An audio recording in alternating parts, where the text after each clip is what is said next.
Welcome, everyone, to another exciting week of our Mission Matters Twitter Spaces. We host a weekly dialogue. This is actually our first one for the year of 2023. So, thank you, everyone, for tuning in. For those of you listening, and for those that are with us live right now, thank you for joining us. Today's topic is going to be what changes will you make to accomplish your goals in the year of 2023. So, we're just getting the year started. There's a lot of things that people are doing when it comes to creating their New Year's list, New Year's resolutions, the new goals that they want to accomplish for the year. And we want to go over some of those behavioral changes that people are making. And so with that, for those that are not familiar with Mission Matters is a media platform, multimedia platform focused on the needs of entrepreneurs, executives, experts. We amplify their stories is their tagline. And the way that we do that is we have 4 divisions in our company, aside from our media brand. We have a book publishing division. We have a PR division. We have a podcast agency division in our company, and we also have a digital marketing division in our company. Through all 4 departments, we help individuals and companies amplify their stories, ultimately to help them accomplish their missions. And so with that, the way that we initiate these Twitter spaces is my counterpart, Adam, moderates the discussion, and we treat these conversations and these dialogues more like a fireside chat, as if you're at like a dinner table, right? You're sitting at a round table with a bunch of friends and you're just getting to talk amongst each other. So we spearhead it, but before we dive into the dialogue, we always just do a quick little intro. So Adam, why don't you go ahead and just introduce our panelists here, and why don't we get this underway? All right, this is going to be fun. Kicking off the new year, 2023, January. First one back, as Chirag said. We're not going to have too much trouble going back and forth today, but normal etiquette is to say your name before you speak, because people that are listening to this later on the podcast or otherwise aren't going to be able to necessarily know who you are. Let's just start with you, Mark. If you want to just introduce yourself and what you do, please. Sure, thanks. Thanks for having me here. This is a lot of fun. My name is Mark Weithorn. I'm the president of DPI Showcase Websites. We're a national company that creates websites for real estate agents, realtors, and brokers across the country. We've been doing this for about 18 years now. And one of the things that I do is I teach marketing classes to realtors on how to be a better business person, or how to use technology, or how to use social media. And working now with Adam and Chirag, and it's a lot of fun. Thank you, guys. Awesome. All right, let's just dive right in here. So 2023, I guess I'll open it up to the floor, and I'll just put myself on the spot to start. So as I was preparing for this and just thinking about like some of the things that I'd like to get done in 2023, and I think this is going to be a big year for just processes. I think last year as a company, we did pretty good process-wise in growing to where we were at, but I can just see that maybe with this next level of growth, it's just going to take more staff, more people, more processes, new ways to think about tackling problems. And also, I think that'd probably be like my number one big goal. And I think the second big goal would be about partnerships. So if I had to say the 2 P's, let's call it the 2 P's.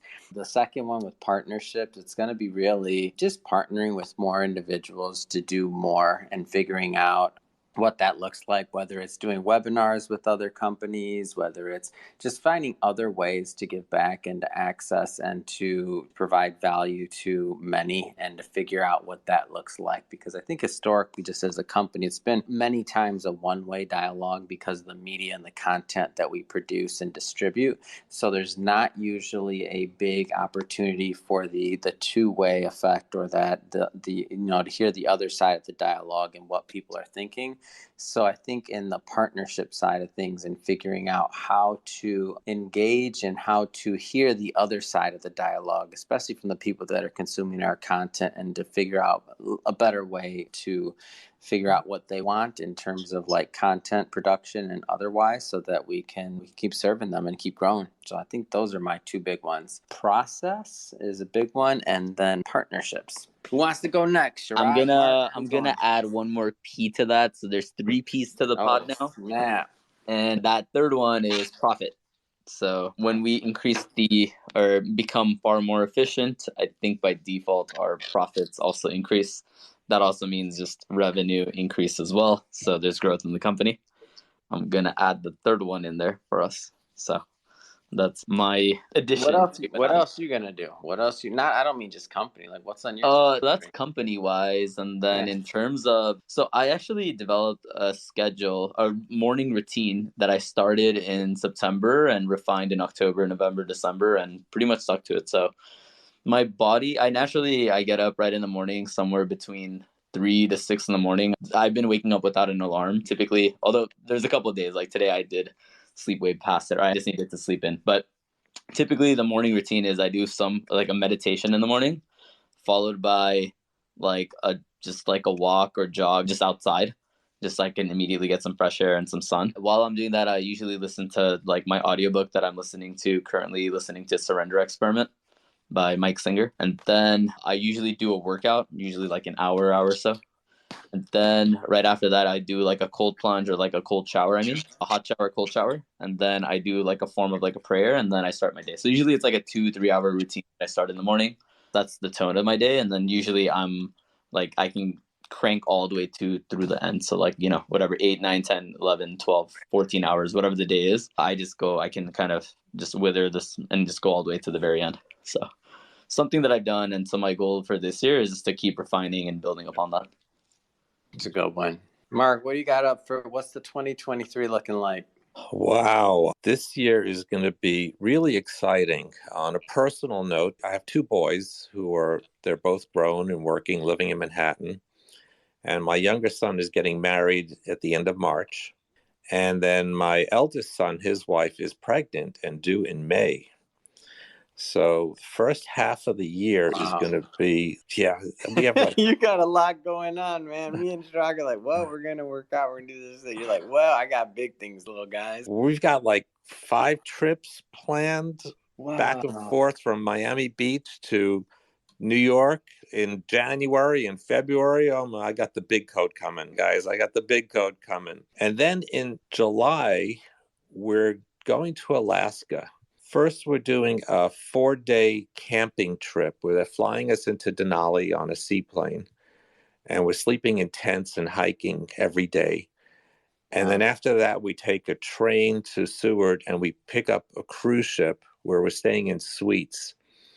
And with the suite, you get a butler. And we're going to hand him all our dirty laundry from and then we're going straight to that martini bar on the ship, Man, I think my New Year's resolution should have been to go visit you more. That sounds like a great year you got lined up. Well, I'm in the same boat as Chirag. I mean, I'm up 5 a.m. I have programmers in India. And I'm communicating with them until like 7, 8 o'clock in the morning. And then, I'm working with people here in Miami and going strong until 6 o'clock at night. So yeah, it's like full steam ahead. The one thing that I'm doing, and I'm going to do it, is, this whole world is in a tumult, as they say. Mm-hmm. Everything is just turning around. COVID hit, and first we were deer in the headlights, and then everyone was going, well, wait a minute, I could work at home? I'm okay with that. Hey, they can get my food delivered. Yeah, I'm okay with that. That's great. And now we're coming out of that, and we're not going back to where it was before COVID, where there's some sort of, I don't know where we're going to end up. But working with realtors, they're still kind of trying to figure it out. And it's become my job for my clients to help them figure out what's the next step. What do we do? It's going to be a big challenge. Yeah, I can see that. It'll be, especially in your space. Like, what are you seeing? I'm just curious. I mean, I think I've actually already had maybe, we're at January 12th. I think I might have had at least 2 conversations and 1 interview with the real estate professional. It was a little quiet the first week, but they said that there's a little bit, or at least for the couple people I talked to, they said like there's some action, like the phones are starting to light back up. People are getting back to work finally. You kind of seeing things move? Yeah, I mean, it's one of those things, the theory of hierarchy, the bottom rung is, you need a place to live. Yeah. And so people still need places to live. Back in when I bought my house a million years ago, I mean, interest rates were about 16%. So now, 6%, that's actually the norm. No one remembers that because it's been a long time. If people need places to live, and if you're a good salesperson, a good realtor, and you hustle, there's work out there. Mm. It's as simple as that.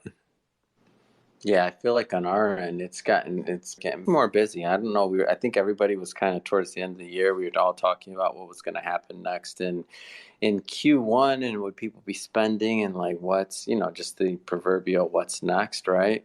And it seems like some of that talk has calmed down, at least from what I guess from our business side of things. I'm sure in other industries maybe it's a little bit different, but I think it's kind of leveled out for us a bit. Mm-hmm. Yeah, the spending has changed. People are no longer ordering products on Amazon. They're going out. They're going to restaurants. They're going on vacations. They're doing, things that are outdoors and that they can really enjoy and experience, because we've been basically holed up for 3 years.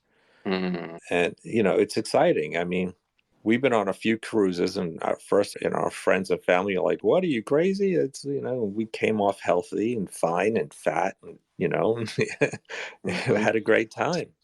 Mm-hmm. So the world has changed. It's coming back to some sort of form of normalcy, which is good, which is really good.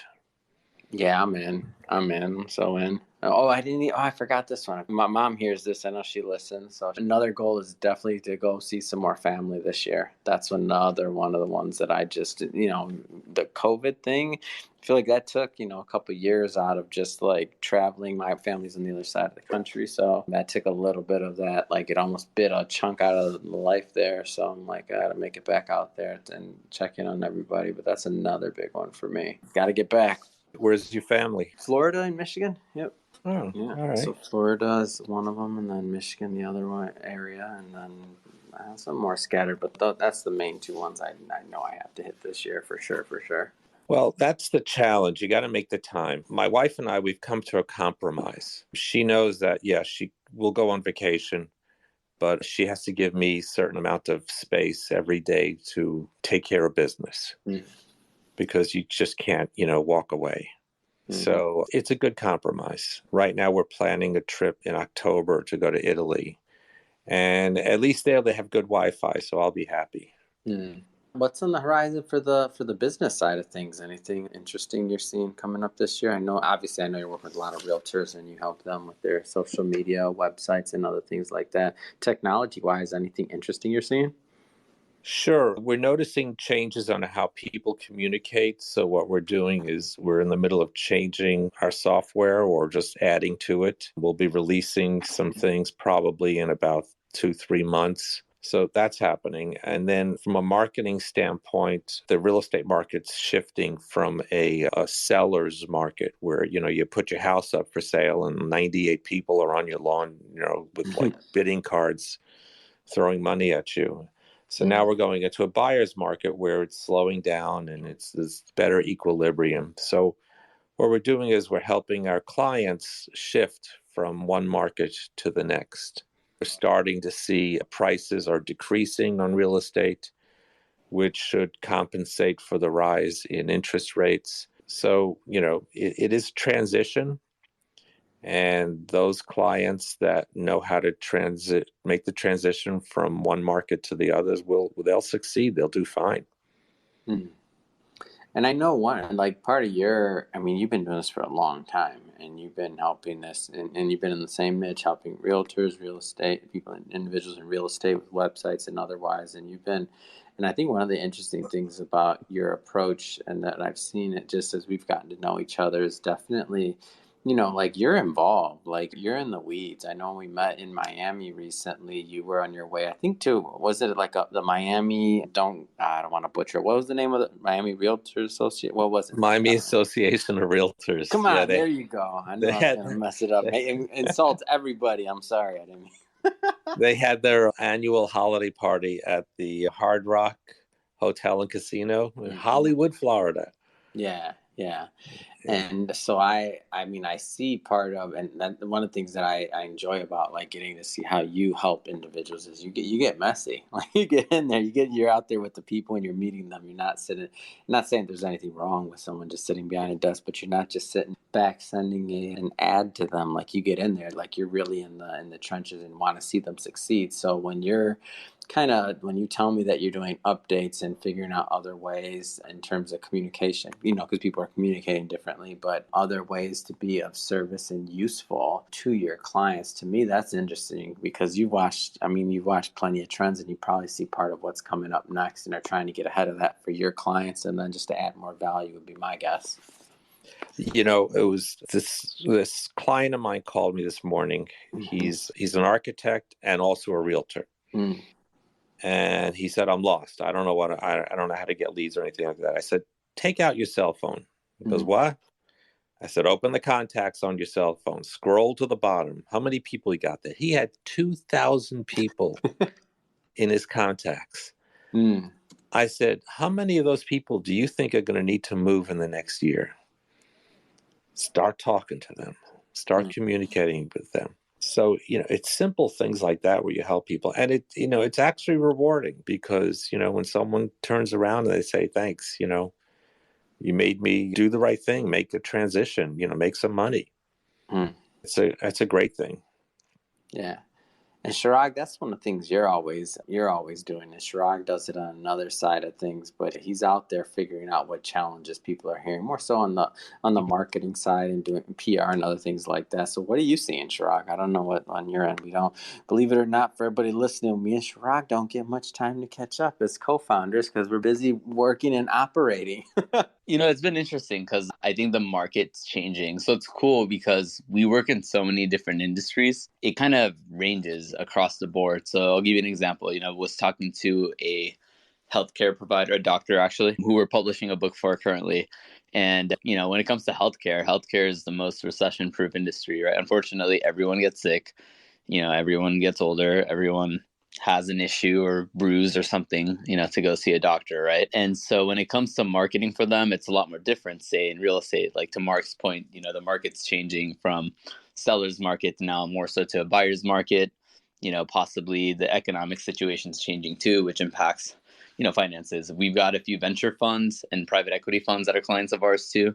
And right now they're not investing as heavily. They're kind of awaiting to what happens across the marketplace. So in short, it really depends on the industry because it's very industry focused. What we do, like our whole approach, especially on the marketing PR or even on the podcast side, right?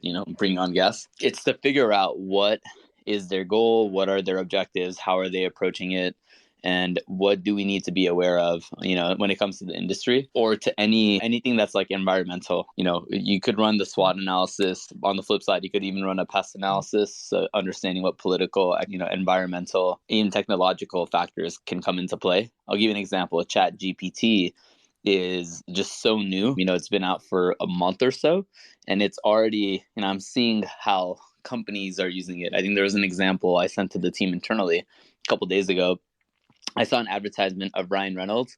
I think he's an investor in a company called Mint, more or less another like telecom company. And he actually reads off of a Chat GPT script that's inserted into Chat GPT. It says, I think something along the lines of, can you create a 60-second advertisement in the voice of Ryan Reynolds? And it gives off 4 checkpoints of like include an environmental joke, include, how people save money, blah, blah, blah.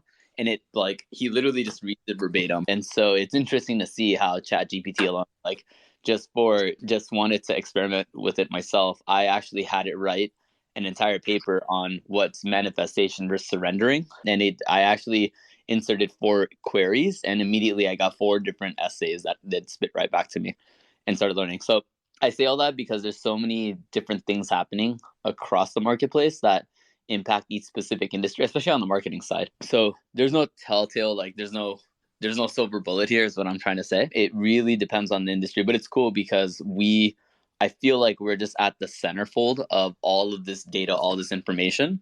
And sometimes in certain industries, whether you're in like real estate, a lot of that, those marketing strategies can carry over into venture investing or into other industries. So you get to learn from one industry and can carry it over into others and see kind of how each of these are correlated and impacted.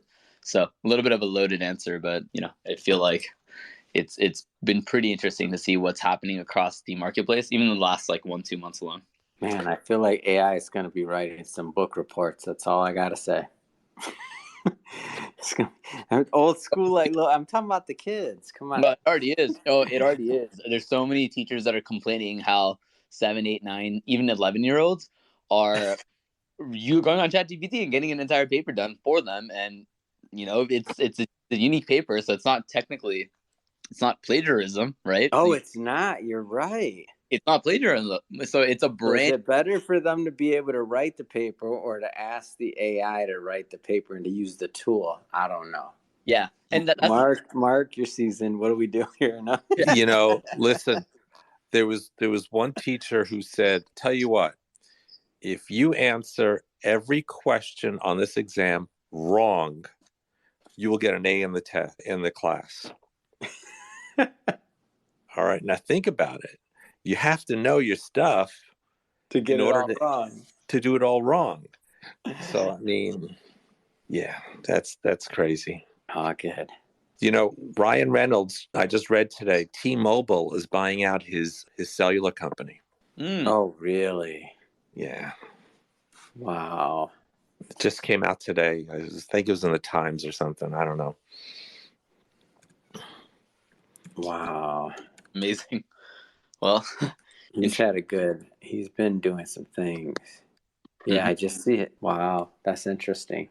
Well, you do the right thing, you get a following, you build a good product, and then all of a sudden, big corporations want you because big corporations forget how to be innovative. Mm-hmm. They have a hard time building, like Siri or something like that.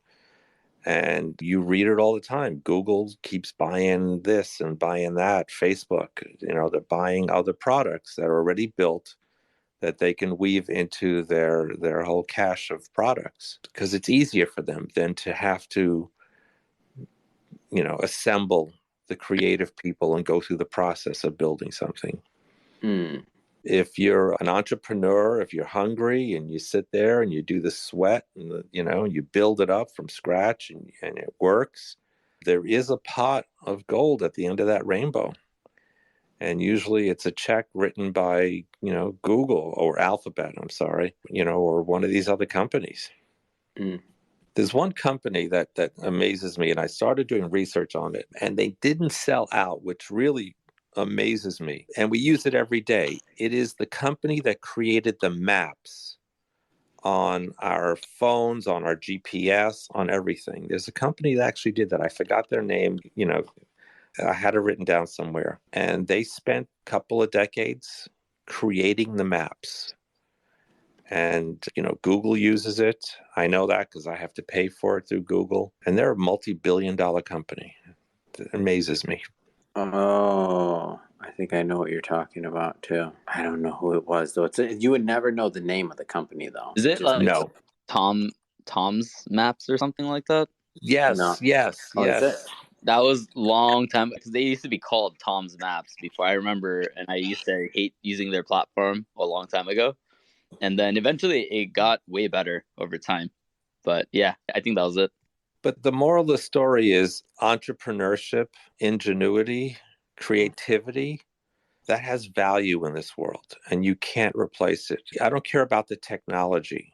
If you can create something that other people want or need, you've got it made. On another note, I was teaching a class to all these new realtors the other day. The class is Surviving the First 6 Months as a Realtor. And in the back were 3 young guys who were Gen Zs. And they were quiet and stuff like that. And it came to, I was saying how, you don't just text, you need to call people. And it got into a conversation about that. And I basically said, sales is people talking to people. Texting is great. I'm on my way. See you at noon or whatever. Just sent you an email. but people talking to people, and you can't replace the personal relationships. Mm. A book that I read when I was 10, and it's still one of the most highly read books. It was written in the 1930s. How to Win Friends and Influence People by Dale Carnegie. It was life-changing to me. I found it sitting in the house when I was 10, and I said, what is this? And I picked it up and couldn't put it down. You were reading that when you were 10? 10. Wow. I didn't discover that till probably like late teenage years, maybe 17 or something. Wow. 10? I don't know how it ended up in the house, but it was just sitting there, and I was like, what is this? That's awesome. I remember I read that when I was 16. I was actually recommended that book by, I was actually playing a computer game, and I don't know what, I think this guy was in college. We used to play this, like, you know how you make friends and then you just play with each other, and we used to be really good. A game called StarCraft. Anyway, one day I think he was in college, and I guess he was really drunk, and he started like this. He decided that it would be a good idea to give me a bunch of book recommendations so that I could become more he had me read Rich Dad Poor Dad and so How to Win Friends and Influence People. Believe it or not, he told me, he said I had to finish this book in a month, otherwise he'll never play with me again. So I was like, okay, fine, I'll play. I actually read the books. Anyway, funny what Chirag's been doing it ever since. That's awesome. Winning friends and influencing people. That's awesome. Oh man. All right. We don't want to, I'm not going to, normally we keep these to definitely under an hour. So any final, not to cut it too short, but any final remarks or words of wisdoms or last call outs? We'll listen to this the next year. We'll have to make it a routine, Chirag. This is our first, I think this is our first anniversary mark of doing these. I don't think we were doing these last January. So I think this was like a Q2 thing that we started last year. So maybe Chirag, our new, what's that called? Thing you do every year. What's my mind is blank. Obviously, too many. There you go. No, another word. Like this is what happens when you interview people all day, Mark. Your mind goes to mush. Let me tell you right now. No, what is it? You do it at ritual. There you go. Okay. There you go. Our New Year's ritual is we got to listen to that episode every year. That'll be funny. So this is our first one, the first kickoff episode. All right, so we got the P's going on here. The P's in a Mark. Yeah. Oh, all right. Any last words here other than Mark, Chirag? What you got? Last words of wisdom, last things for the kickoff for 2023? Well, there's a couple of things. First of all, take care of yourself. Stop and smell the roses.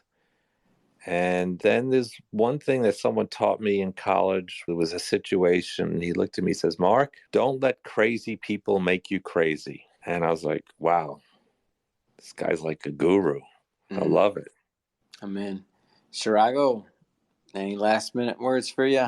And you can take us away. In terms of last words, I would say let's make it a great year. We're building, and I don't necessarily believe in just like resolutions that you have to figure stuff out at the end of the year. I mean, if you identify changes, start making changes now, right? Well, you don't have to wait a full year to make or to adapt or to do things differently. If you realize that you have a resolution, right, that you make, and a month later it changes because you realize either it's not relevant to you or you just don't like it after having tried it, change it. So adaptability is really my key thing. And on that note, take it away, Chirag.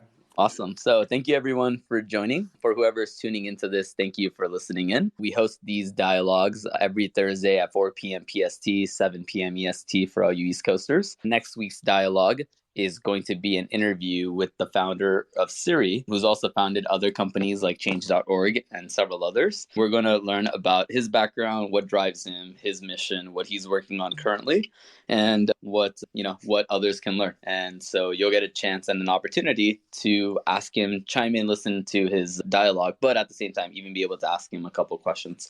So thank you, everyone, and looking forward to next week. Thank you.